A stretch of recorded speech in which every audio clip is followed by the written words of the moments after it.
बच्चों, कैसे हैं आप। पिछली वीडियोस में हमने क्या किया था, पाठ 1 के सारे श्लोकों की व्याख्या, प्रश्न निर्माण, विशेषण, विशेष्य सब किया था। उसके बाद हमने प्रश्न 1, 2, 3 इस अभ्यास का हमने किया और आज बारी है प्रश्न नंबर 4 की। तो हम देखेंगे, वैसे मैंने जब पाठ पढ़ाया था तब भी ये सारी चीज़ें बताई थी। अब फिर मैं विस्तार से बताऊंगी कि हमने इसमें क्या करना है। चलिए आइए करते हैं। और जो भी इस चैनल को देख रहा है वो उससे सबसे पहले मेरा अनुरोध यही है कि वे इसको सब्सक्राइब ज़रूर करें ताकि अगली वीडियो जैसे ही मैं अपलोड करूं आप तक पहुंच जाए। पिछली वीडियो जिसने नहीं देखी है वो पिछले वीडियो ज़रूर देखें, श्लोकों को बार बार समझने की कोशिश करें। तो प्रश्न नंबर 4 क्या कहता है, उदाहरणम अनुसृत्य अधोलिखित पदेषु प्रकृति प्रत्यय विभागम संयोगम कुरुत। विभाग कहते हैं उसको अलग करना और संयोग कहते हैं उसको जोड़ना। यानी इन्होंने दोनों प्रकार से दिए हुए हैं। अगर उन्होंने पहले विभाग कर रखा है तो आपको संयोग करना है, और उन्होंने संयोग कर रखा तो आपको विभाग करना है। यथा जन प्लस त, ठीक है, जातम का इन्होंने खुद ही दे दिया, जन धातु त प्रत्यय जातम। ऐसे प्र उपसर्ग क्री धातु तिन प्रत्यय। तिन प्रत्यय आपके पाठ्यक्रम में नहीं है, लेकिन रूप क्या बनेगा इसे आप जान ले। प्र क्री तिहि, प्रकृति। तिन की ती शेष रहती है और विसर्ग लग जाएंगे। ये पाठ्यक्रम में नहीं है इसलिए मैं इसका विस्तार आपको नहीं बताऊंगी। जो जो आपके पाठ्यक्रम में आने वाले हैं उनका पूरा विस्तार मैं आपको बताऊंगी कि ये प्रत्यय कैसे बना। ठीक है, तो तिन का ती शेष लिया, क का लोप हो गया, न का हो गया, विसर्ग लग गए, प्रकृति बन गया। नी उपसर्ग श्री धातु त प्रत्यय प्लस टाप प्रत्यय। तो ये जहाँ पे आपको दो दो प्रत्यय दिखाई देते हैं ना, तो ये नी इसमें क्या है, उपसर्ग है। ये टाप प्रत्यय आपके 10वीं कक्षा के पाठ्यक्रम का हिस्सा है। त प्रत्यय आपने 9वीं कक्षा में पढ़ा था। नी उपसर्ग श्री धातु, नी श्री बन गया, त का त शेष रहता है। तो हम बनाते चलेंगे, देखिए नी श्री, त का त शेष रहता है, क हट जाता है तो त। ठीक है, टाप का आशेष रहता है। टाप प्रत्यय किसी भी पुल्लिंग शब्द को स्त्रीलिंग बनाने के लिए इसका हम प्रयोग करते हैं। तो ये क्या हो जाएगा, अब आ इसमें जुड़ गया तो ये क्या बन गया, निश्रिता।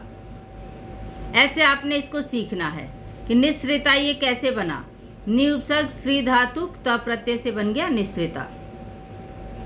दूषितम, दूष धातु त प्रत्यय, दूषित होना, दूष धातु त प्रत्यय तो बन गया दूषितम। करणीयम, क्री धातु, री को अर आदेश हो जाता है तो क्री प्लस अनियर। अनिय दिखाई दे रहा है ना, मैंने आपको पिछले वीडियोस में बताया था एक में कि री र श आने से न को न हो जाता, तो ये अनियर के न को यहाँ न हो गया, अनिय इसमें शेष रह जाता है। तो क्री प्लस अनियर करणीयम। भक्षम, भक्ष धातु जिसका अर्थ होता है खाना, भक्ष प्लस त यत प्रत्यय तो भक्षम बन गया। रमणीया, अब यहाँ इसमें आ दिखाई दे रहा है तो हम टाप प्रत्यय तो पहले ही भर देंगे क्योंकि पुल्लिंग शब्द से स्त्रीलिंग रूप बनाया गया है। तो या किस प्रत्यय से आता है, टाप प्रत्यय से, तो हमने टाप लगा दिया। अब ये फिर अनिय आपको दिखाई दे रहा होगा यहाँ पर, जैसे करणीय में अनिय दिखाई दे रहा था तो यहाँ पर भी रम प्लस अनियर। रम धातु अनियर प्रत्यय प्लस टाप प्रत्यय, दो प्रत्ययों से मिलकर बना। वरणीय, व्रिय, व्रिय धातु है, व्री, व्री भी लिख सकते हैं और या भी लगा करके लिख सकते हैं। व्रिय प्लस, अब इसमें भी या दिखाई दे रहा है तो टाप हम इसमें भी लिख देंगे और फिर वही प्रत्यय आ गया अनियर। पिष्टः, ये ट कहाँ से आया, त प्रत्यय का है, त प्रत्यय था उसका त शेष रह गया। ठीक है, तो त में फिर ये भी पिष्टः तो बहुवचन का रूप आ गया, तो पिश प्लस त, पिष्टः। आपको समझ आया कैसे मैंने इनकी व्याख्या की है। आप इस वीडियो को देखेंगे, बार बार इस पे ध्यान देंगे कि कैसे हमने इस प्रत्यय को जोड़ा है। अब प्रश्न नंबर 5 पर आते हैं। प्रश्न नंबर 5 में क्या करना है, अधोलिखितानाम पदानाम पर्याय पदम लिखत, नीचे लिखे गए पदों के पर्याय पद लिखिए। अब ये पर्याय पद तो बहुत सारे होते हैं एक शब्द के, लेकिन मैं आपको प्रयास करूंगी वही शब्द बताने का जो पाठ्य पुस्तक में इस पाठ के दौरान आपने पढ़े हैं। आपने पढ़ा सलिलम, सलिलम का अर्थ क्या होता है, जलम। नहीं निर्मलम जलम पढ़ा था ना आपने, उस लाइन को भी आप दिमाग में रखेंगे कि ये हमने कहाँ पढ़ा था। तो नहीं निर्मलम जलम, आम्रम रसालम,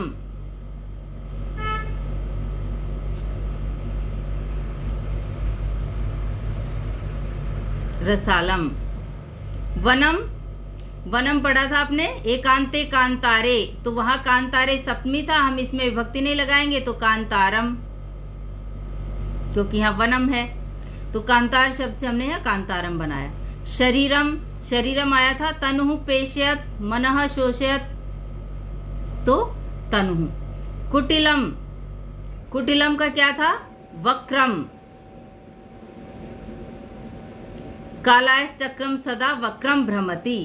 पाषाणम प्रस्तरम।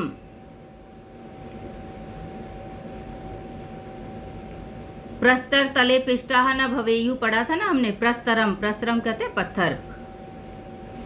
अब ये तो पर्याय शब्द थे, आपने इनको क्यों जानना है, इन प्रश्नों पे भी आपने ध्यान देना है। ये परीक्षा में किस प्रकार से आते हैं, निर्देशानुसारम उत्तरतम में प्रश्न ये आएगा कि प्रस्तरम या पाषाणम इति पदस्य किम पर्याय पदम श्लोके प्रयुक्तम, कुटिलम पदस्य किम पर्याय पदम, शरीरम पदस्य किम पर्याय पदम पद्यांशे प्रयुक्तम। तो वहां पर आपने देखना है। चलिए आते हैं प्रश्न नंबर 6 पर। उदाहरणम अनुसृत्य, उदाहरण का अनुसरण करके पाठात चित्वा, पाठ से चुनकर समस्त पदानि लिखत, समस्त पद लिखें। अब क्या है उदाहरण, समस्त पद समास का नाम। मलेन सहितम समलम, मैंने जब पाठ पढ़ाया था श्लोक में आपको बहुत अच्छे से समझाया था ना कि स को हम किस में, सहितम और स में बदल देते हैं, सह या सहितम। अब यहाँ पर सहित अर्थ आ रहा था तो सहितम ले लिया, मलेन सहितम। हरिताः च ये तरवः तेषाम, मैंने वहाँ पर भी बताया था कि आप इन दोनों में षष्ठी लगा लें या इन दोनों को प्रथमा विभक्ति में बदल करके फिर लास्ट में षष्ठी विभक्ति का संकेत दे दें। तो हरिताः च ये तरवः, अब हरिताः का मूल शब्द हमने क्या ले लिया, हरित। तरवः का क्या ले लिया, तरु, और तरु में यहाँ तेषाम दिया है इसलिए हमने षष्ठी विभक्ति बहुवचन लगाया तरु शब्द का, तो हरित तरुणाम। दोनों प्रकार से ही ये समास हो सकता है, आप इसी में षष्ठी विभक्ति लगा दें या हरिताः च ये तरवः। अब इन्होंने अर्थ क्या किया कि जो वो हरे पेड़ थे उनका, तो हरित तरुणाम ऐसे ले लिया। ललिताः च याः लताः, इसमें भी इन्होंने ऐसे लिया, तो ललिताः का मूल शब्द क्या रह जाएगा, ललित। लता, लता शब्द में हमने लता लिया और उसके बाद इसमें तासाम है, तो तासाम को देखते हुए हमने भी षष्ठी बहुवचन लगा दिया, तो क्या बन जाएगा, ललित लता नाम, वही कर्मधारय समास है। इस तरह से भी वो, ये तरीका सरल था जो मैंने बताया था, लेकिन आपको इस तरह से भी आ जाए तो आप इसको मूल शब्द में बदल देंगे, इसके मूल शब्द रूप में षष्ठी बहुवचन लगाएंगे, क्योंकि ये निर्देश हमें तासाम और तेषाम से मिल रहा है। नवा मालिका, तो नवा में मूल शब्द रूप नव है, तो नव मालिका, वहां पर भी बताया था मैंने, तो यहाँ पर दोबारा बता रही हूँ कि कैसे हो जाएगा। नवा मालिका में नवा का मूल शब्द रूप नव और मालिका के साथ इसका समास हो जाएगा।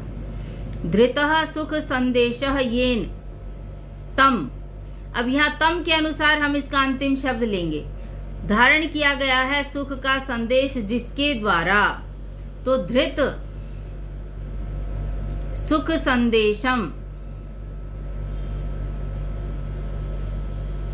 संदेशम क्यों किया हमने, क्योंकि यहाँ तम था, तम को देखते हुए हमने लास्ट में भी द्वितीय विभक्ति ही दिखाई है। कज्जलम इव मलिनम, इव हटा देंगे, कज्जलम हटा देंगे, तो कज्जल मलिनम। दुर्दांतई दशनई, दुर्दांतई पे से विभक्ति हटा देंगे, दुर्दांत दशनई, भयंकर दांतों के द्वारा, विकराल दांतों के द्वारा। तृतीय बहुवचन में दुर्दांतई है ना, तो वहां पर से आई की मात्रा हमने हटा दी, मूल शब्द दुर्दांत बचा और दुर्दांत का दशनई के साथ समस्त पद बना दिया। अब आते हैं प्रश्न नंबर 7 पर। रेखांकित पदम आधृत्य प्रश्न निर्माणम कुरुत। रेखांकित पदों को आधार करके प्रश्न निर्माण कीजिए। प्रश्न निर्माण में आपने क्या ध्यान रखना है कि प्रश्न निर्माण कोई स्थानवाची शब्द होगा तो कुत्र आ जाएगा, अगर संख्यावाची होगा तो कति आ जाएगा, समय और किसी तिथि का अगर निर्देश दिया है तो कदा आ जाएगा। तो इन चीजों का भी हम ध्यान रखेंगे। अगर यहाँ पर आता है तो उसी के अनुसार, नहीं तो बाकी क्या होगा, किम शब्द रूप का हम पुल्लिंग, स्त्रीलिंग, नपुंसकलिंग रूप चला करके देखते हैं। तो शकटीयानम कज्जल मलिनम धूमम मुंचती। अब विशेषण विशेष से अगर आता है तो हम कीदृश शब्द लाते हैं। मैंने जब वहां पर भी आपको बताया था, देखिए वही सारी चीजें आ गई हैं।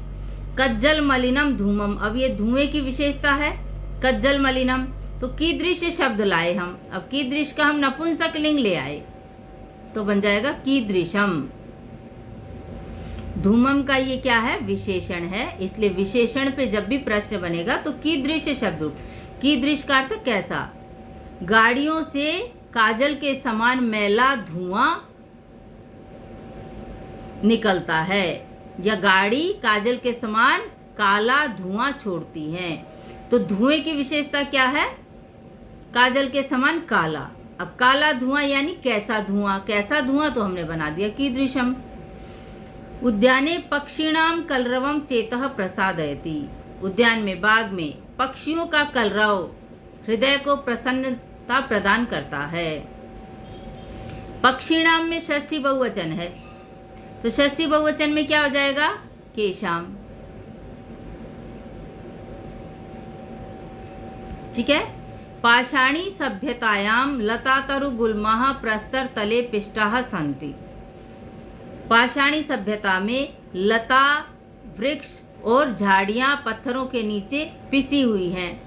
तो क्या है, अब जहां पर हमें स्त्रीलिंग नहीं पता है ना, तो वहां पुल्लिंग में भी प्रश्न कर सकते, क्योंकि हमें नहीं पता कि उत्तर स्त्रीलिंग है। तो के पिष्टाः सन्ति, क्या पिसे हुए हैं।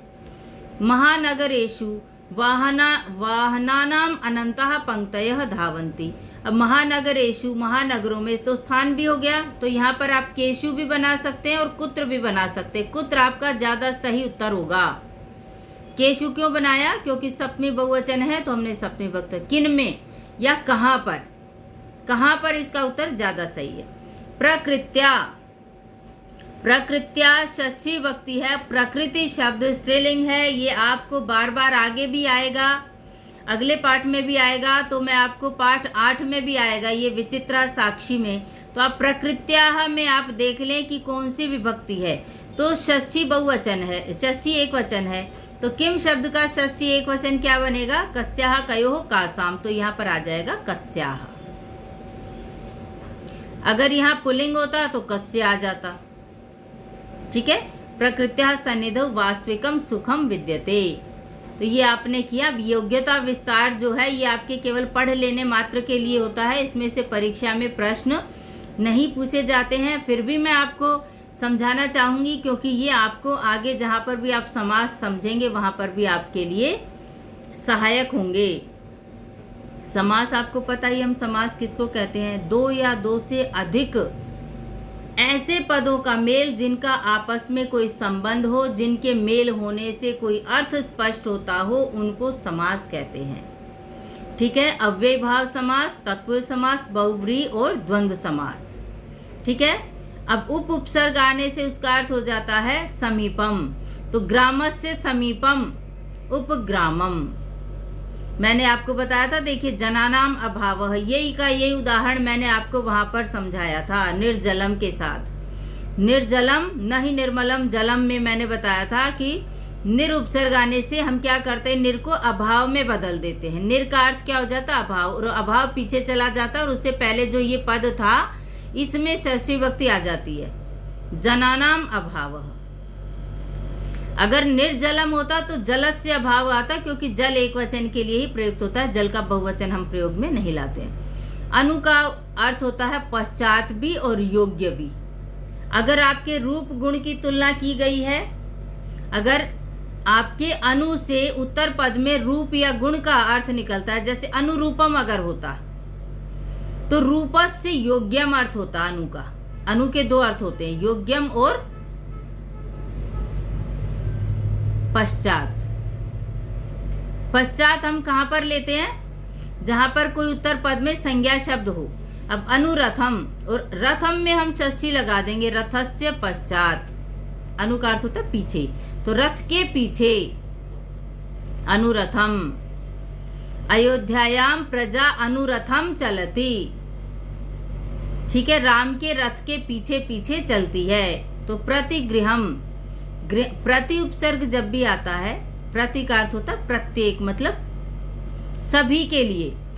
गृहम गृहम प्रति, घर घर, वह हर घर में गया, तो स प्रतिगृहम अगच्छत, घर घर गया।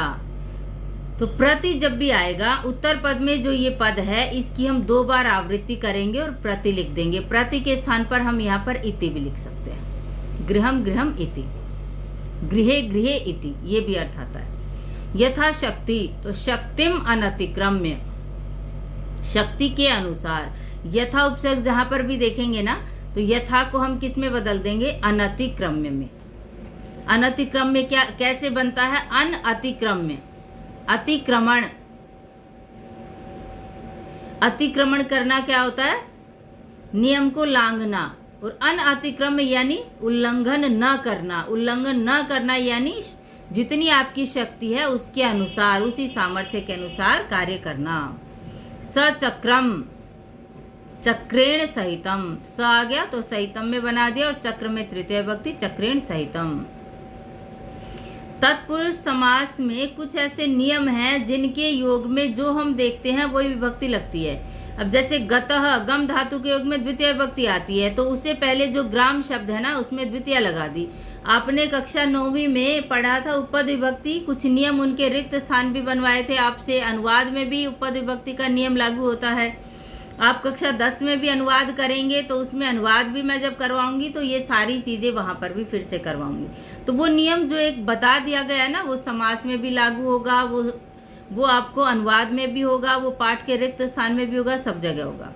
तो ग्राम गतः में हो जाएगा ग्रामम गतः। शरणागतः, ये भी गम धातु से बना, तो शरणम आगतः। शरणम आगतः में जब शरणम था तो जब हमने इसको जोड़ा तो शरण बन गया था, ठीक है, और पीछे क्या था? आगतः, ये था। शरणम आगतः में जब हमने विभक्ति हटाई तो ये शरण बच गया था। अब इसमें अ और आ मिलकर के दोनों को दीर्घ संधि हो गई आ। अब ये आ इसमें बन जाएगा तो शरणा और पीछे गतः, क्योंकि समास में हमें ये संधि जरूर करनी होगी। हम शरण आगतः नहीं लिख सकते, हम इसको एक पद बना करके लिखेंगे, तो शरणागतः ऐसे बना। अब यहाँ पर उत्तर पद में हमने म तो यहाँ पर भी हटाया था ग्राम, लेकिन उत्तर पद में कोई ऐसा संधि का नियम नहीं था, क्योंकि ग के साथ कोई दीर्घ संधि नहीं हो सकती है, तो उनको अलग अलग लिख दिया ग्रामगतः। देश भक्त, देश का जो भक्त होता है उसको देशभक्त कहते हैं, तो देशस्य भक्तः देशभक्तः। भी धातु के योग में पंचविभक्ति आती है। भी, भय, भीत, भीति, ये सारे जितने भी शब्द होंगे, अब जिससे डर लगे उसमें आती है पंचमी विभक्ति। पंचमी किस में आती है? जिससे डर लगे। भय, भीत, भीति, ये सारे शब्द जहां पर भी आएंगे पंचमी। अब किससे? सिंह भीतः, तो सिंह में पंचमी लगा देंगे, सिंघात भीतः। आपन्न शब्द में द्वितीय विभक्ति होती है। आपन्न प्राप्त हुआ, भय आपन्न, तो भयम आपन्न, भय आपन्न। आपन्न पहले आपको यहाँ से ढूंढना है, क्योंकि आपने अलग करना है ना, तो यहाँ पर दीर्घ संधि आपको दिखाई दे जाएगी। भयापन्न इतना दिखाई दे रहा है आपको, भयापन्न। अब ये आ था तो आ से आपने आपन्न को अलग कर दिया, तो पहले क्या रह गया? भय। अब भय में द्वितीय विभक्ति लगा दी, तो भयम आपन्न। हरि त्रातः, त्रातः के योग में तृतीय विभक्ति। हरि के द्वारा, हरिणा हरि शब्द का तृतीया में क्या बनेगा? हरि हरि हरयः हरिम हरि हरिन हरिणा हरिभ्याम हरिभी। तो ऐसे बना तृतीया में हरिणा। इकारांत और उकारांत में तृतीय विभक्ति में ना जुड़ जाता है। साधु से साधुना, हरि से हरिणा, तो र आने से न कोणा हो गया तो हरिणा। ठीक है। अब ये कुछ कर्मधारय के समास के उदाहरण दिए हैं। पीतांबरम, पीतम च तत् अंबरम, पीला है जो अंबर। पीतम अंबरम भी लिख देंगे तो भी ठीक माना जाएगा। पीतम च तत् अंबरम, पीला है जो अंबर। महापुरुषः, महान है जो पुरुष। अब देखिए कर्मधारय समास में देखिए विशेषण विशेष। अंबर की विशेषता क्या? अंबर कहते हैं वस्त्र को। वस्त्र कैसा है? पीला, तो विशेषता हुई तो कर्मधारय समास हो गया। अंबरम में जो विभक्ति थी वही उसके विशेषण में लगा दी तो पीतम। च और तत् आप लिखने की जरूरत आपको महसूस होती है, लिख ले, नहीं लिखेंगे तो इतना भी ठीक है। पीतम अंबरम। महापुरुषः, महान। महा का हम पुल्लिंग में लेंगे महान, क्योंकि पुरुष है तो पुल्लिंग रूप आ जाएगा। महापुरुषः। कज्जलम इव मलिनम, देखिए मैंने तीसरी बार आया है ये परीक्षा में। कज्जलम इव मलिनम, मलिनम में जो विभक्ति थी वही कज्जल में लगा दी। यहाँ पर हमने इव लगाया क्योंकि समानता। यहाँ पर उपमान उपमेय का है नियम। उपमान उपमेय। नील कमलम, कमलम में जो विभक्ति थी वही नील में, तो नीलम कमलम, नीलम च तत् कमलम, नीला है जो कमल। मीन नयनम, मीन इव नयनम, ये विग्रह यहां पर ना गलत दिया है। मछली की आंख के समान नयन है जिसके। मीन नयनम, मीन इव नयनम, मछली के समान नेत्र नहीं, मछली की आंख के समान नेत्र। तो मुख कमलम, कमलम इव मुखम। अब यहां पर देखिए मुख पहले दे दिया तो मुखम इव कमलम नहीं कर देंगे। तुलना किससे की जाती है? जो सब जानते हैं कि इसमें ये विशेषता है। जैसे कमल है, कमल के समान ये कोमल मुख कहना चाह रहे हैं, तो कमल ही कोमल होता है, हर मुख थोड़े कोमल हो जाएगा। क्या पता किसी का मुख कोमल है या नहीं है, लेकिन कमल जितने भी होंगे वो सारे हैं। अब दूध के जैसा सफेद, दुग्ध इव धवलम, तो दूध सब जगह ही सफेद होता है, तो दूध से तुलना की जा सकती है, सफेद की तुलना दूध से नहीं। दूध के जैसा सफेद, शेर के जैसा शक्तिशाली, पुरुष सिंह, तो सिंह इव पुरुषः। तो मुख कमलम में कमलम इव मुखम, ऐसा नहीं कि पहले मुख दिया तो मुख इव कमलम लिख दे। जिससे तुलना की है, जिससे विशेषता दी गई है उसी के अनुसार आप लिखेंगे, इव उसी के पीछे लगाएंगे, तो कमलम इव मुखम। अच्छा, अगला समास आ गया द्विगु समास। द्विगु समास की क्या पहचान होती है? इसका पहला पद संख्यावाची होता है। इसमें भी आप देखेंगे पंच, पंच, सप्त, चतुर, ये सारे शब्द क्या दिखाई दे रहे हैं आपको? संख्यावाची दिखाई दे रहे हैं ना। तो संख्यावाची शब्दों में क्या होता है? इसका पहला पद संख्यावाची है। अब आप देखेंगे 5 होते हुए भी ये पात्र, पात्र कहते हैं बर्तन, 5 होते हुए भी ये एक वचन क्यों दिया इन्होंने यहाँ पर? पात्रम, पात्रम का मतलब क्या है? 5 बर्तनों का समूह बना दिया। अब 5 का और पात्रों का ये तो विशेषण विशेष हो गया, तो पंच का षष्ठी हो जाएगा पंचानाम। संस्कृत में ना कभी भी ये अंक की बिंदी ऐसे नहीं लिखी जाएगी, ऐसे लिखेंगे हम पंच। कुछ टाइपिंग मिस्टेक रह गई होंगी, ये पंच ऐसा आएगा। तो पंचानाम, पंच में षष्ठी बहुवचन लगा दिया क्योंकि पात्र बहुत सारे थे, तो 5 पात्रों का, तो पंचानाम पात्राणाम। पात्राणाम क्यों लिख रहे हैं हम? क्योंकि पात्राणाम हम का लिख रहे हैं, अर्थ पात्रों का। और समाहार कहते हैं समूह। अब जब समूह बना दिया, मान लो ये 5 बर्तन हैं, ठीक है। अब ये 5 के 5 को हमने एक ग्रुप बना दिया। आपकी कक्षा में 50 बच्चे हैं, लेकिन 50 बच्चों का जब ये समूह बन गया तो इस समूह के अनुसार क्रिया आती है।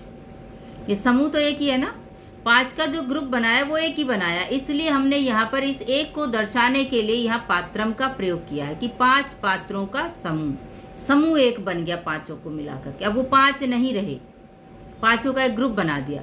पंचवटी, यहाँ पर भी वटी एक ही है। वट कहते हैं वृक्ष को, पंच कहते हैं 5 को, 5 वृक्षों का समूह, तो पंचानाम वटानाम समाहारः। ठीक है, तो पंचवटी जहाँ पर सीता ने निवास किया था, जब अयोध्या से उन्हें 14 साल के लिए भेजा गया था वनवास में, तो वहाँ पर जहाँ वो रुकी थी उसका नाम था पंचवटी। तो पंचानाम वटानाम समाहारः।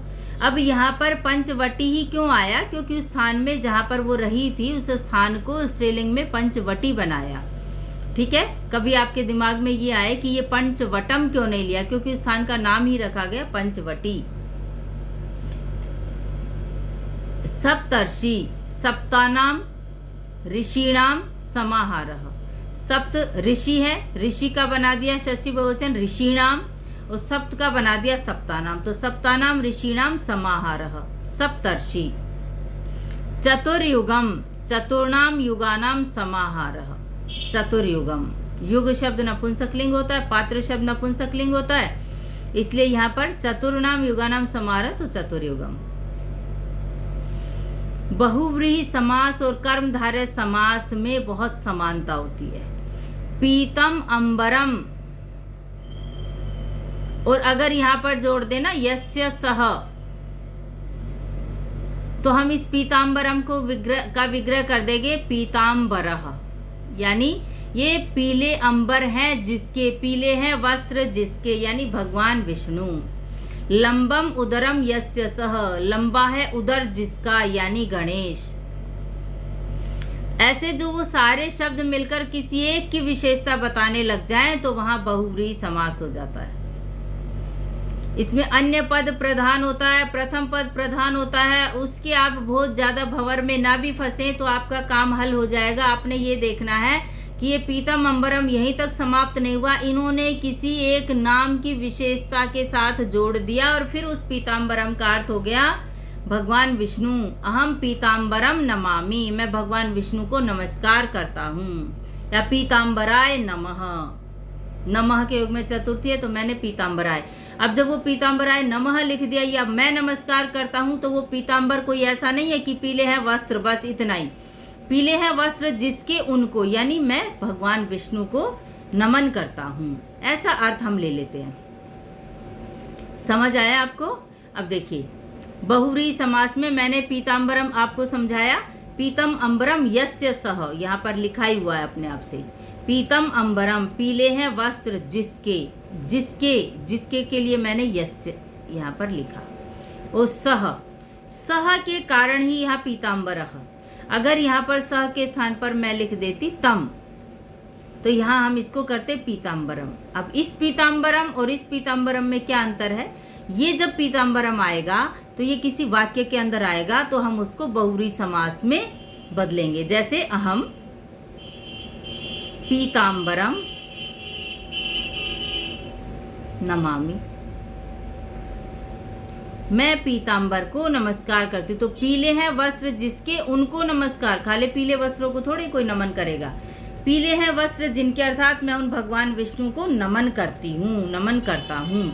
तो पीतांबरम, यहाँ पर हम इस वाक्य के अंदर जब पीतांबरम आ गया तो हमें ये स्पष्ट हो गया इस वाक्य के आधार पर कि ये समास मात्र कर्मधारय समास नहीं है, ये समास बहुव्रीहि समास है। ठीक है, ऐसे में श्वेतांबरम, पीतांबरम, रक्तांबरम, तो अलग अलग भगवानों के अलग अलग वस्त्र वो धारण करते हैं, तो अलग अलग उनकी पहचान है। जैसे दशाननः, दशाननम, दश आननानि यस्य सह, दश आननानि यस्य सह। 10 है मुख जिसके वह, दशाननः अति क्रूर आसीत, तो दशानन अत्यंत क्रूर था। दशाननः अतीव अहंकारी आसीत, दशानन बहुत अहंकारी था। तो इसका मतलब हमने बहुव्रीहि समास में उसका अर्थ लिया। 10 मुख वाला केवल एक ही है जिसको हम जानते हैं, और वो कौन है? रावण। ऐसे ही हम करेंगे नीलकंठः, तो नीलः कंठः यस्य सह। अब पीछे इन्होंने ब्रैकेट में दिया भी है ना शिवः। अगर यहाँ पर देंगे नीलकंठ, ऐसा है कि नीलाकंठ तो किसी और का नहीं है, एक ही का नाम लिया जाता है, भगवान शिव जिन्होंने समुद्र मंथन के समय पर जो विष निकला था तो उन्होंने विष को अपने कंठ में धारण कर लिया था, इसलिए हमने उनको क्या कहा, नीलकंठ। नीलः कंठः यस्य सः अर्थात शिवः। दशाननः ले आ ही गया है, दश आननानि यस्य सः। आनन नपुंसकलिंग है तो आननानि, 10 आननानि, यस्य सः यानी रावणः। अनेक कोटि सारः, अनेक कोटि ही सारः धनम यस्य सः, यानी जिसके पास अनेकों करोड़ धन है, तो अनेक कोटि ही सारः यस्य सः, अनेक कोटि सारः। विगलित समृद्धिम, समृद्धि शब्द स्त्रीलिंग होता है, तो विगलिता लिखा हमने यहाँ पर, समृद्धि को देखते हुए, समृद्धि स्त्रीलिंग में बनता है, तो विगलिता समृद्धि यस्य सह, जिसकी समृद्धि समाप्त हो गई है, विगलिता समृद्धि यस्य तम, उसको। प्रक्षालित पादम, प्रक्षालित पादौ यस्य तम, धो दिए गए हैं पैर जिसके, पैर दो होते हैं तो प्रक्षालित पादौ, यहाँ तक विशेषण विशेष से यस्य जिसके, तम उनको मैं भोजन के लिए बुलाता हूँ। अब आ गया द्वंद्व समास। द्वंद्व समास में क्या होता है, द्वंद्व समास के भी 3 भेद होते हैं, इतरेतर द्वंद्व, एक शेष द्वंद्व, समाहार द्वंद्व। तो राम लक्ष्मणौ इतरेतर का भेद हुआ। इतरेतर, इतर प्लस इतर, अ प्लस ई मिलकर के बनता है ए, तो हमने इस समास का नाम लिखा इतरेतर। इतर, इतर क्यों मैंने लिखा कि ये भी और ये भी, इसको कहते हैं इतर और इसको कहते हैं इतर। इतर मतलब इसको भी और इसको भी, दोनों को गिना जाएगा। अब जब दोनों को हमने गिना, एक राम है और एक लक्ष्मण है, तो हमने अंत में क्या किया, पूर्व पद से विभक्ति हटा दी, च हटा दिया, विसर्ग हटा दिए, राम और लक्ष्मण शब्द के साथ लक्ष्मण का द्विवचन बना दिया, तो लक्ष्मण का द्विवचन क्या हो जाएगा, लक्ष्मणौ। रामः च लक्ष्मणः च राम लक्ष्मणौ। उसके बाद आता पितरौ। पितरौ जो है एक शेष का भी उदाहरण है, और इन्होंने यहाँ पर इतरेतर में लिया, माता च पिता च। अब ये देखिए, एक शेष में ही, एक शेष का मतलब क्या है, जिसका एक ही पद शेष रह जाए। अब देखिए, माता यहाँ दिखाई नहीं दे रही है पितरौ में, माता पितरौ नहीं लिखा, हम इसको माता पितरौ भी लिख सकते हैं। अगर माता पितरौ लिखते तो ये इतरेतर का उदाहरण हो जाता। अब एक ही पद को शेष लिया है तो क्या हो गया, एक शेष द्वंद्व का ये उदाहरण हो गया। अब अगर भ्रातरौ आ जाए तो भ्राता च भगिनी च, दोनों को हम लिख देंगे, भगिनी च भ्राता च भ्रातरौ। अब देखिए, धर्मार्थ काम मोक्षः, धर्म अर्थ काम मोक्ष। धर्मार्थ में तो यहाँ संधि कर रखी, अर्थ यहाँ दिखाई दे रहा है ना, धर्मार्थ में धर्म प्लस अर्थ, तो धर्म का प्रथमा धर्मः च, विसर्ग को यहाँ पर श हुआ है, संधि नियम है, ये संधि में मैं बता दूंगी आपको। यहाँ पर आप ऐसे भी लिख सकते हैं, धर्मः च अर्थः च कामः च मोक्षश्च। धर्म अर्थ काम मोक्षाः, प्रथमा विभक्ति थी तो अंत में प्रथमा का ही बहुवचन बना दिया, धर्मार्थ काम मोक्षाः। वसंत ग्रीष्म शिशिरः, एक वसंत ऋतु है तो वसंतः च, ग्रीष्मः च और शिशिरश्च। शिशिराः दे करके 3 हो गई तो बहुवचन, वसंतः च ग्रीष्मः च शिशिरः च। तो ये था आपका योग्यता विस्तार। अब भाव विस्तार की आपको आवश्यकता नहीं है, योग्यता विस्तार मैंने आपको इसलिए बताया, इस योग्यता विस्तार में आपको मैंने पूरे समास पढ़ा दिए हैं। अलग से समास भी मैं आपको बताऊंगी, लेकिन इसमें भी मैंने आपको पूरा विस्तार बताया है। जो बच्चे इसको ध्यान से सुनेंगे उनको समास स्पष्ट हो जाएंगे, वो समास आसानी से कर सकेंगे। तो आज की वीडियो में इतना ही, अगली वीडियो में मिलते हैं हम संधि प्रकरण के साथ।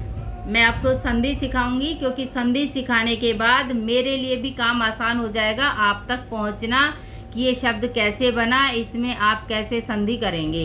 तो व्याकरण का एक एक टॉपिक समझाने के बाद फिर मैं अगला वीडियो बनाऊंगी अगले पाठ पर। एक पाठ के साथ मैंने एक टॉपिक को लेना ही लेना है। आज समास यहाँ पर समझा दिए हैं। पाठ 2 शुरू होने से पहले इन समासों को आप अच्छे से ध्यान से देखेंगे, क्योंकि ये समास बार बार आपके पाठों में आएंगे। और पाठों में मैं व्याख्या इसलिए आपको करवाऊंगी क्योंकि आपके परीक्षा में समास 4 नंबर के आएंगे। तो इस प्रकार हमने पाठ 1 आज संपूर्ण किया। आपने बहुत अच्छे से इसको पढ़ा और इस ज्ञान को आप और बच्चों तक भी फैलाएंगे, क्योंकि हिंदी की सूक्ति भी है, कर भला हो भला। तो ये भला सबका होना चाहिए। अगर आप चाहते हैं कि मैं लाभ उठाऊं तो उतना ही अधिकार एक मित्र होने के नाते आपके मित्र को भी जाता है। तो आप इसका ज़्यादा से ज़्यादा विस्तार करें और सभी आप इससे जुड़ जाएं। जितना जल्दी जुड़ेंगे उतना ज़्यादा आपको लाभ होने वाला है। तो अगली वीडियो में मिलते हैं हम संधि प्रकरण के साथ। मैं आपको बताऊंगी कि संधि कैसे सिखाई जाती है, स्वर भी कैसे सारे स्वर बने, स्वर में मूल स्वर क्या है ये बताया जाएगा। मूल वो स्वर मैं क्यों बताऊंगी, क्योंकि स्वरों में ही मैं आपकी पूरी स्वर संधि आपको समझा दूंगी। दीर्घ संधि, गुण संधि, वृद्धि संधि, ये 3 नियम आपके स्वरों को समझाते समय ही मैं आपको बता दूंगी।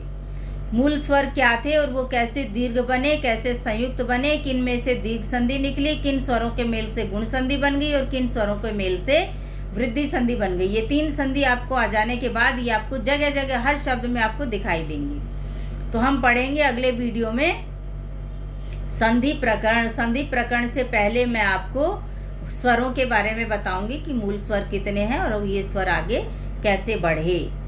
तो 5 मूल स्वरों से हमने 13 कैसे बनाए, ये सारा आपको बहुत इंटरेस्टिंग लगेगा। तो इस वीडियो को आप भूल कर भी छोड़ना नहीं।